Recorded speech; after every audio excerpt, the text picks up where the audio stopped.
सर्वांना नमस्कार. R J Marathi YouTube चॅनलवरती आपल्या सर्वांचे स्वागत. तर आज आपण बँक आधार सेटिंग स्टेटस कसे चेक करायचे, म्हणजे बँकेला आपला आधार नंबर लिंक आहे का नाही हे कसे चेक करायचे हे पाहणार आहोत. जर या चॅनलवर कोणी नवीन असेल तर त्यांनी आपल्या या चॅनलला सबस्क्राईब करा, लाईक करा आणि जास्तीत जास्त शेअर करा, जेणेकरून सर्वांना या माहितीचा फायदा घेता येईल. तर चला वेळ न घालवता आपण या आपल्या व्हिडिओला सुरुवात करू. आज आपण बँक आधार सेटिंग स्टेटस कसे चेक करायचे, म्हणजेच बँकेला आपला आधार नंबर लिंक आहे किंवा नाही, तसेच कोणत्या बँकेला आपला आधार नंबर लिंक आहे हे कसे चेक करायचे, हे कसे पाहायचे हे आपण एकदम सोप्या पद्धतीने पाहणार आहोत. तर सर्वप्रथम आपल्याला कोणत्याही ब्राउझरमध्ये जायचे आहे. कोणत्याही ब्राउझर तुम्ही वापरू शकता. यासाठी मोबाईलमध्ये गुगल असेल, ओपेरा मिनी असेल किंवा क्रोम ब्राउझर असेल, कोणत्याही ब्राउझरचा तुम्ही या ठिकाणी उपयोग करू शकता. तर सर्वप्रथम आपण गुगलमध्ये जाऊन या ठिकाणी सर्च करायचे आहे माय आधार म्हणून या ठिकाणी सर्च करायचे आहे. माय आधार किंवा नुसते आधार म्हणून जरी सर्च केले तरी खाली लगेच येते. तर या ठिकाणी आधारची जी वेबसाईट आहे ती या ठिकाणी ओपन झालेली आहे. सर्वात पहिल्यांदा वरती 1 नंबरला जी वेबसाईट असेल त्याच्यावरती आपल्याला क्लिक करायचे आहे. अशा प्रकारे या ठिकाणी ही वेबसाईट ओपन होईल. ही ओपन झाल्यानंतर ही आधारची जी वेबसाईट आहे ती या ठिकाणी ओपन झालेली आहे. तर आपण थोडं याला वर घेऊ. वर घेतल्यानंतरनं या ठिकाणी अपडेट आधार म्हणून एक ऑप्शन येत आहे. अपडेट आधार म्हणजे आपण काही जे आधारचे अपडेट असतील, काही स्टेटस असतील किंवा काय असेल ते या ठिकाणी चेक करू शकतो किंवा आधार कार्ड आपले अपडेट करू शकतो. तर हे तर पहा, या ठिकाणी खाली गेट आधार म्हणून एक ऑप्शन आलेला आहे. तर त्याच्या खाली अजून गेल्यानंतरनं आधार सर्व्हिसेस हा एक ऑप्शन आलेला आहे. तर याच्यावरती आपल्याला क्लिक करायचे आहे. याच्यावरती क्लिक केल्यानंतर पहा या ठिकाणी पुन्हा काही ऑप्शन आपल्याला आलेले आहे. व्हेरीफाय आधार, व्हेरीफाय रजिस्टर्ड मोबाईल और ईमेल ID, अशा ठिकाणी काही ऑप्शन अशा प्रकारे या ठिकाणी आलेले आहे. आपण याला खाली जायचं आहे. थोडं खाली गेल्यानंतर आधार लिंकिंग स्टेटस असं या ठिकाणी ऑप्शन येत आहे.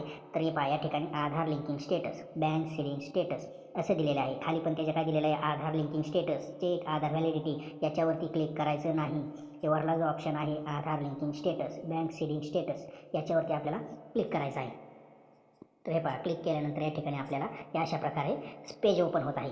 वेलकम टू माय आधार असे हे पेज ओपन होत आहे. तर हे झाल्यानंतर या ठिकाणी पहा अंगठ्यासारखे जे ठशाचं आयकॉन या ठिकाणी दिलेलं आहे, इथे लॉग इन म्हणून असा ऑप्शन दिलेला आहे. तर याच्यावरती आपल्याला क्लिक करायचं आहे. लॉग इनवरती क्लिक केल्यानंतर हे पहा या अशा प्रकारे या ठिकाणी आपल्याला पेज ओपन होतं. या ठिकाणी लिहिलेलं आहे log in to Aadhaar, verify OTP, म्हणजे या ठिकाणी आपल्याला आपला मोबाईल नंबर व्हेरीफाय करायचा आहे आधार नंबर टाकून. तर या ठिकाणी लिहिलेला आहे एंटर आधार नंबर. या ठिकाणी आपला जो आधार कार्डवरील आधार नंबर आहे तो आधार नंबर या ठिकाणी टाकायचा आहे. तर मी या ठिकाणी तुम्हाला टाकून दाखवत आहे.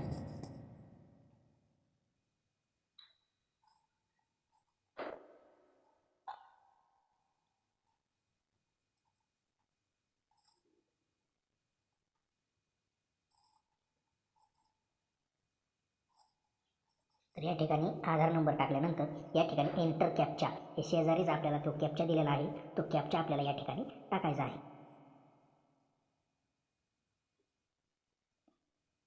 हा कॅप्चा जसा आहे तसाच आपल्याला टाकायचा आहे या ठिकाणी. ठीक आहे. हा कॅप्चा टाकल्यानंतर आपल्याला लॉग इन विथ OTP हा जो ऑप्शन दिलेला आहे याच्यावरती क्लिक करायचा आहे. याच्यावरती क्लिक केल्यानंतर आपल्याला एक SMS येईल. तर हा जो SMS आलेला आहे तो SMSमध्ये आपल्याला OTP दिलेला आहे. तो OTP आपल्याला या ठिकाणी टाकायचा आहे. तर मी या ठिकाणी OTP टाकून तुम्हाला दाखवत आहे. तर हे पहा या ठिकाणी एंटर OTP असा ऑप्शन दिलेला आहे. या ठिकाणी आपल्याला OTP टाकायचा आहे.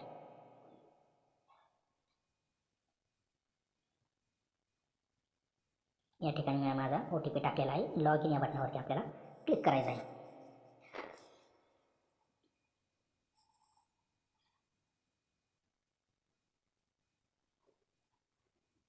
तर हे पहा अशा प्रकारे आपल्याला या ठिकाणी पेज ओपन होत आहे. हे अशा झाल्यानंतर आपल्याला अजूनही काही ऑप्शन या ठिकाणी भेटत आहे. हे भेटल्यानंतर आपल्याला बँक सेटिंग स्टेटस याच्यावरती आपल्याला क्लिक करायचं आहे.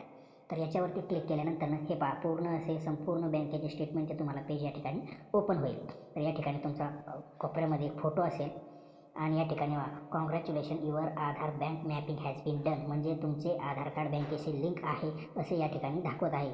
तर या ठिकाणी आधार नंबर आपल्याला दिलेला आहे, बँक नेम दिलेला आहे, म्हणजे कोणत्या बँकेला आपले आधार नंबर लिंक आहे हे या ठिकाणी दिलेले आहे. तसेच बँक सीडिंग स्टेटस हे ॲक्टिव्ह आहे की इनॲक्टिव्ह हे पण या ठिकाणी दाखवले जाते.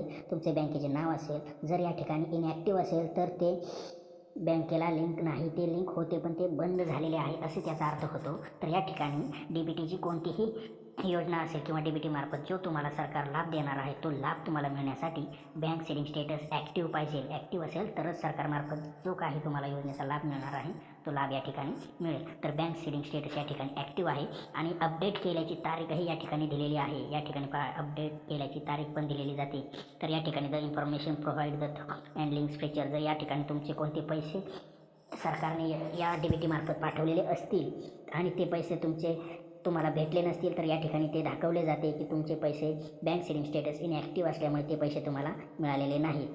जर या ठिकाणी तुमचे बँक सीडिंग स्टेटस इनॲक्टिव्ह असेल तर त्यांनी काय करायचे आणि ते ॲक्टिव्ह कसे करायचे ह्या देखील या संदर्भात मी एक व्हिडिओ बनवलेली आहे, ते तुम्ही डिस्क्रिप्शन बॉक्समध्ये जाऊन पाहू शकता. तर या चॅनलवर कोणी नवीन असेल तर त्यांनी या चॅनलला सबस्क्राईब करा, लाईक करा आणि जास्तीत जास्त शेअर करा, कारण जेणेकरून सर्व प्रकारची जी काही अशा प्रकारची माहिती आहे ती तुमच्यापर्यंत पोहोचेल आणि तुम्हाला याचा लाभ घेता येईल.